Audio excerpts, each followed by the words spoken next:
ابھی آپ کو لیے چلیں گے اسلام آباد، جہاں پر سیرت النبی کانفرنس سے چیئرمین پی ٹی آئی خطاب کر رہے ہیں۔ نہیں آتی تھی یہ وقف سے، اس سے وہ بڑی بڑی تنخواہیں اور بڑے بڑے عالموں کو، سائنٹسٹ کو لے کے آتے تھے پڑھانے کے لیے۔ تو آج جو ہم نے انگریز کے نظام جب چھوڑ کے گیا تو ایک چھوٹے سے طبقے کو انگلش میڈیم، پھر سرکاری اسکولوں میں اردو میڈیم اور پھر دینی مدرسے، 3 سسٹم چھوڑ کے چلا گیا۔ ہمارا کام یہ تھا کہ ہم ایک سسٹم بناتے ہیں۔ کوئی بھی دنیا میں آپ ملک چلے جائیں تو وہاں ایک ہی نظام ہوتا ہے، اور یہاں ہم نے بجائے اس سسٹم کو ٹھیک کرنے کے، ہم نے اس کو اور ہی بگاڑ دیا۔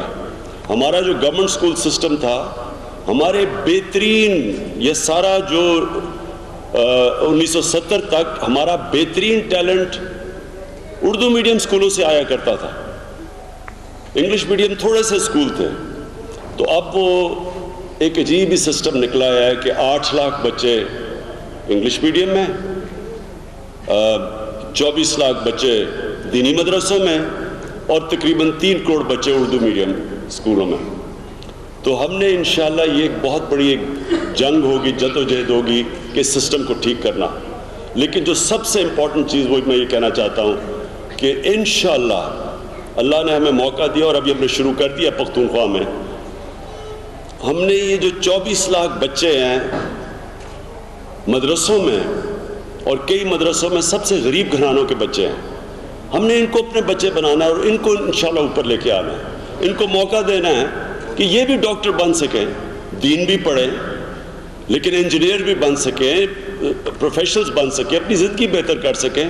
یہ ہے چیلنج ہمارے معاشرے کا، کہ ہم نے ایک سلیبس کو ٹھیک کرنا ہے تاکہ ساروں کو، ایک ملک کو ایک طرف لے کے آئیں، 3 پیرلل سسٹم نہ ہوں، اور پھر جو ہمارے نیچے جو غریب طبقہ ہے اس کو اوپر لے کے آئیں، چاہے وہ اردو میڈیم میں ہے، چاہے وہ مدرسوں میں ہے۔ یہ تو میں خیر مدرسے کی بات کی۔ آج خاص ایک دن ہے، تو میں نبی صلی اللہ علیہ وسلم کے اوپر بات کرنے سے پہلے، جو آج پشاور میں ہوا صبح، میں خاص طور پہ داد دینا چاہتا ہوں پختونخوا کی پولیس کو، اپنی فوج کو، جس طرح انہوں نے ایک بڑے حادثے سے بچایا ہے۔ اور پولیس میں جو سجاد خان اور ہمارے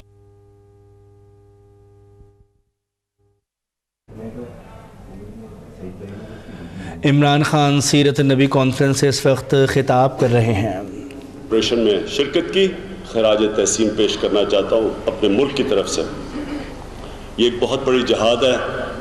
یہ جس طرح کی دہشت گردی پچھلے 12-13 سالوں میں آئی ہے، اور خاص طور پہ پختونخوا جدھر سب سے زیادہ دہشت گردی تھی، ادھر یہ پولیس کا بڑا زبردست یہ آخری 2 سالوں میں رول رہا ہے۔ ایک پروفیشنل پولیس نکلی ہے، پولیس کمانڈوز، پاکستان کمانڈوز کی اسٹینڈرڈ کے کمانڈوز ٹرین ہو چکے ہیں، جس کی وجہ سے انہوں نے کنٹرول کیا ہے۔ اور آج خاص طور پہ ہم ان کو بھی خراج تحسین پیش کرتے ہیں، اور جو شہید ہوئے ہیں، جو زخمی ہیں، ان سب کے لیے دعائیں کرتے ہیں۔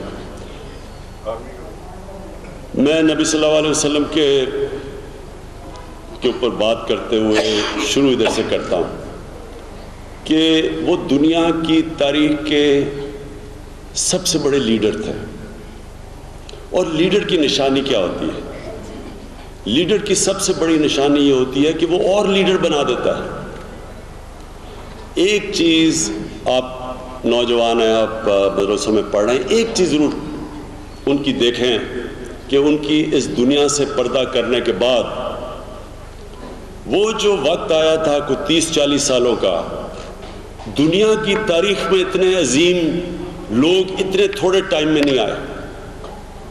جو بھی جنہوں نے ان کو دیکھا، ان کے متعلق سنا، وہ سب عظیم لوگ بن گئے۔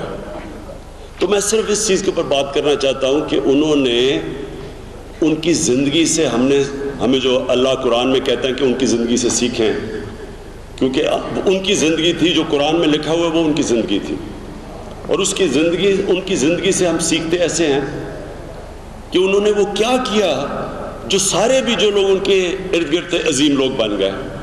تو میں اس کے اوپر بات کرنا چاہتا ہوں۔ سب سے پہلے ان کا کیریکٹر صادق اور امین.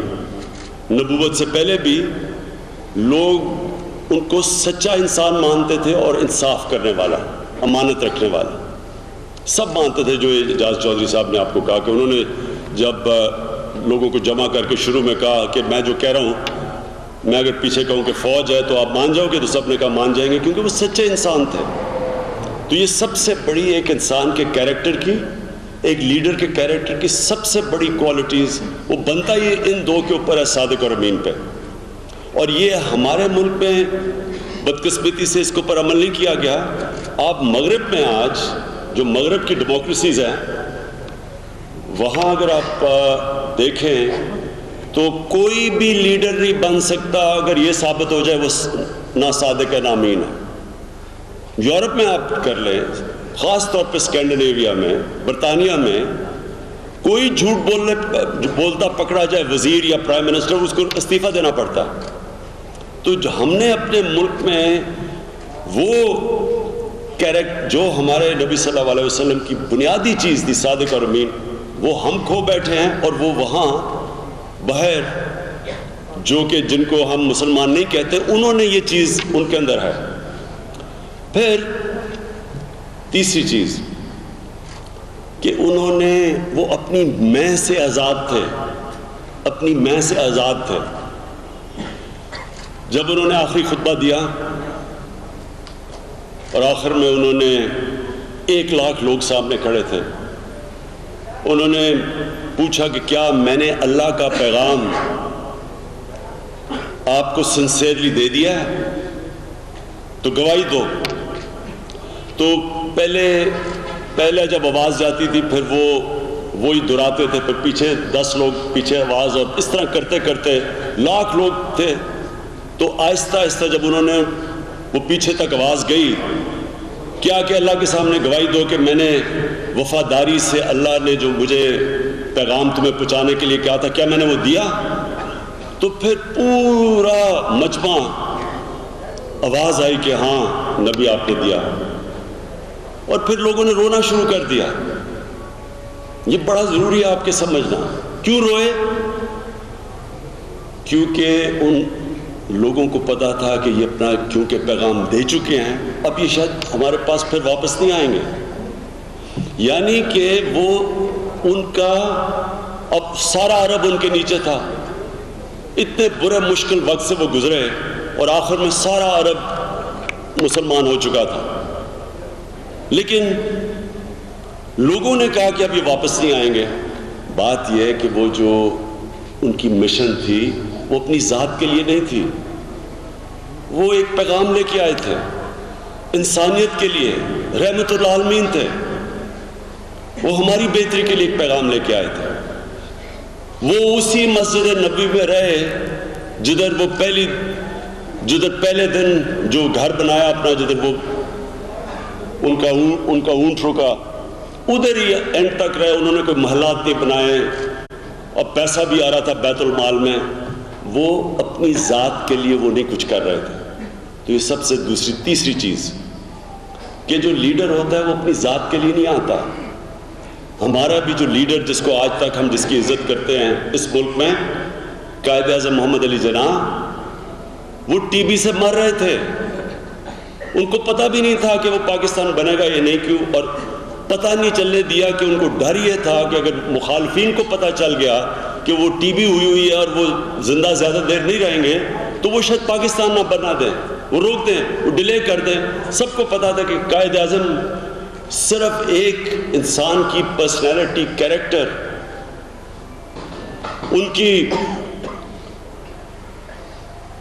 ان کی جو استقامت, یعنی وہ نہ ہوتے تو پوری کوشش تھی کانگریس کی کہ پاکستان نہ بنے. تو انہوں نے یہ پتہ نہیں چلنے دیا کہ وہ مر رہے ہیں, ٹی بی سے مر رہے ہیں اور ان کو کینسر بھی ہو چکی تھی تب تک. تو اپنے لیے نہیں وہ پاکستان بنا رہے تھے, ہمارے لیے بنا رہے تھے. اس لیے آج تک ہم ان کی عزت کرتے ہیں. اس لیے ایک ہی لیڈر ہے جس کی ساری قوم جب تک پاکستان رہے گا عزت کرے گا. اور چوتھی چیز انہوں نے ہمیں یہ بتایا کہ جو لیڈر ہوتا ہے وہ اپنے خوف کے اوپر قابو پا چکا ہوتا ہے. ایک بزدل انسان لیڈر نہیں بنتا. لیڈر وہ ہوتا ہے جو کسی سے ڈرتا نہیں ہے, رائے حق پہ کھڑا ہوتا ہے. دنیا جدھر مرضی ہو, حق اور سچ پہ وہ کھڑا ہو جاتا ہے. تو وہ جو انہوں نے کیریکٹر اپنی مثال سے باقیوں نے دیکھ دیکھ کے سب لیڈر بن گئے, اور پھر جو انہوں نے معاشرہ بنایا وہ تھا عدل اور انصاف پہ. ایک معاشرہ بنا جو ہمارا دین کہتا ہے, عدل اور انصاف, یعنی انسانیت کا معاشرہ. وہ معاشرے میں جو پالیسی بنتی تھی وہ غریب کے لیے بنتی تھی. پہلی دفعہ ایک فلاحی ریاست بنی, ایک معذور کے لیے, بیوہ کے لیے, یتیموں کے لیے انہوں نے قانون بنائے ان کے لیے کہ ریاست ان کو پیسے دے گی, ان کی مدد کرے گی. جو کہ آج مجھے افسوس سے کہنا پڑتا ہے کہ یورپ میں ایسے ملک ہیں, اسکینڈینیویا میں خاص طور پہ, جدھر بہترین قسم کا عدل اور انصاف کا نظام ہے. پیسے والوں سے لوگوں سے ٹیکس لیتے ہیں اور عوام پہ خرچ کرتے ہیں. ایک عام آدمی کے لیے, اسکینڈینیویا کی میں بات کر رہا ہوں, زبردست غریب آدمی کے بچے کے لیے زبردست تعلیم, بہترین تعلیم. غریب آدمی کے لیے مفت علاج, ہسپتالوں میں بہترین علاج. بے روزگار ہوتا ہے اس کو ریاست پیسے دیتی ہے جب تک روزگار نہیں ملتی, ان امپلائمنٹ بینیفٹس اس کو کہتے ہیں.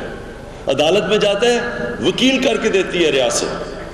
یہ تھا جو وہ مدینہ کی ریاست میں وہ نظام چھوڑ کے گئے. جب ایسا نظام آتا ہے تو وہ قوم اٹھ جاتی ہے, لوگ آزاد ہو جاتے ہیں. انصاف لوگوں کو آزاد کر دیتا ہے. جب ظلم ہوتا ہے تو لوگ غلام بن جاتے ہیں.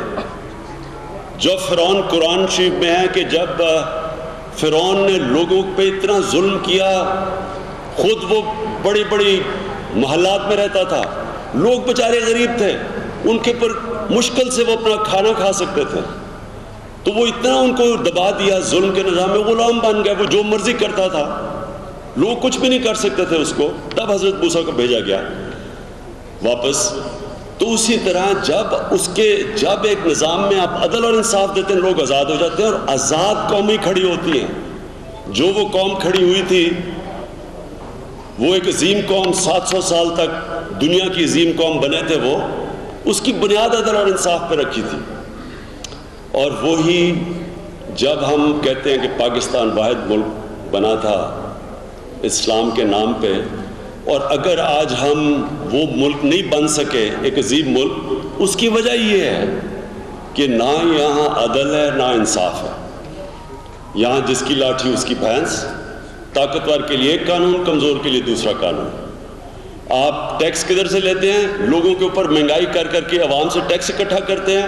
پیسے والے لوگ ٹیکس نہیں دیتے, پیسے والے لوگ باہر پیسہ بھیج دیتے ہیں. کمزور آدمی سے ہر چیز پہ ٹیکس لگا کے, بجلی پہ, گیس پہ, سب پہ, پیٹرول پہ, ڈیزل پہ, سارا ٹیکس عوام سے اکٹھا کیا جاتا ہے. تو لوگ نیچے چلے جاتے ہیں, اور امیر اور غریب میں فاصلے بڑھتے رہتے ہیں. تو انشاءاللہ جو ہمارا ایک خواب ہے کہ ہم وہ اس کو پاکستان دیکھنا چاہتے ہیں جو دنیا کے عظیم لیڈر نے مدینہ کی ریاست میں ایک نظام بنایا تھا, عدل اور انصاف پہ, جس میں انسانیت تھی, جس میں انسان کی قدر تھی, جس میں ایک ایسا دور تھا کہ حضرت عمر نے کہا کہ اگر کتا بھی میری ریاست میں بھوکا مرے تو میں ذمہ دار ہوں. انسانوں کے نہیں, جانوروں کے بھی رائٹس تھے, حقوق تھے. وہ ریاست جب یہ بنے گی, اللہ کی برکت آئے گی, انشاءاللہ یہ ایک عظیم قوم بنے گی. میں مفتی سعید صاحب آپ کا شکریہ ادا کرتا ہوں پھر سے, اور آج آپ نے مجھے دعوت دی. میں یہ بھی آپ نے جو آفر کیا کہ ہمارے تحریک انصاف کے نوجوانوں کے لیے تربیت آپ کریں گے, ان کو بتائیں گے کہ اصل میں اسلام کیا ہے. ایک قرآن کے اندر جو اللہ نے اتنا بڑے فلسفے دیے ہوئے, وہ آپ بھی لوگوں کی مدد کریں گے.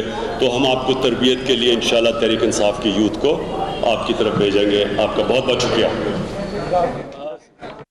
پاکستان تحریک انصاف کے سربراہ عمران خان اسلام آباد میں سیرت النبی کانفرنس سے خطاب کر رہے تھے. عمران خان کی جانب سے کہا گیا کہ لیڈر کی سب سے بڑی نشانی ہے کہ وہ مزید لیڈر بناتا ہے۔ اس کے ساتھ ساتھ عمران خان نے بھی کہا کہ پولیس اور فوج کو سلام پیش کرتا ہوں، لیڈر اپنی ذات کے لیے نہیں ہوتا۔ عمران خان نے کہا کہ چاہتے ہیں کہ مدارس کے بچے بھی ڈاکٹر اور انجینئر بنیں۔